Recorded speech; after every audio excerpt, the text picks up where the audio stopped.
Let's talk about arts councils. Okay.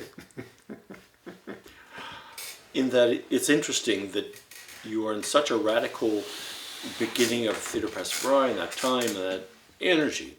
And another part of your career was actually sitting on arts councils, which is the bureaucracy or is the institutions, which seems to be the opposite to the ferment, so to speak. But they have a role. So do the councils now or then, how do they really serve what's happening in the creative trenches, so to speak? How does that work? When does that not work, and how do arts councils change? Because I assume they are essential to the process, since neither Facebook, Google, nor Microsoft is going to fund Pastoral for the next 20 years. How do we make that happen? Because they are expressions of the public. Yeah. Well, it's so hard because if you go to work in an arts council, you are almost doomed to you're going to fall into a trap. You get respect, you get an office, you get somebody comes and cleans the office, somebody pays you, you get vacation, somebody does all your bookkeeping for you, you become a bureaucrat, and you are torn between maybe love of the art form and your own life.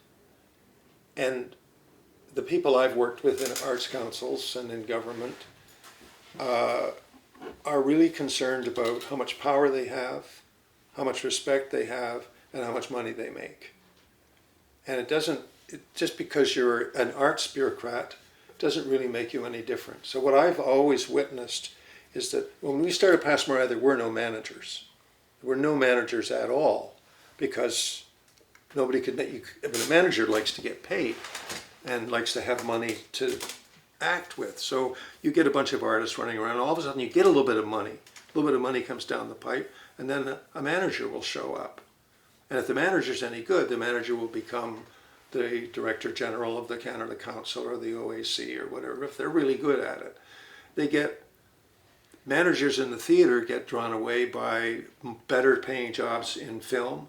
They get drawn into the arts councils, and they only distribute back to the artists the money that they don't spend on themselves, their offices, their travel, their per diems, their conferences, their investigations, They're helping the, organizational development, all these programs that get invented.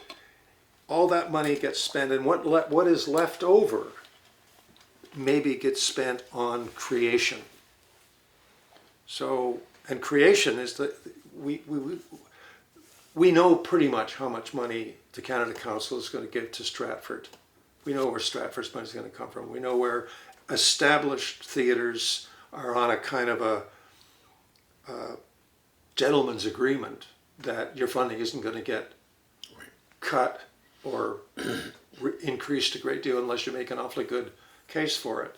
But somebody who's out there just said, give me some money because I have an idea about something that I think is new, and it's something that I really want to do, and I just want money for 3 actors, a tape recorder, a couple of lights. Well, actually we don't have a program like that. So we're spending millions of dollars. Toronto Arts Council, I was the executive director there for a while. We had a $9.5 million budget and a very good staff of people who they cared about how much money they were making, but they were making a lot less money than their colleagues in other larger councils.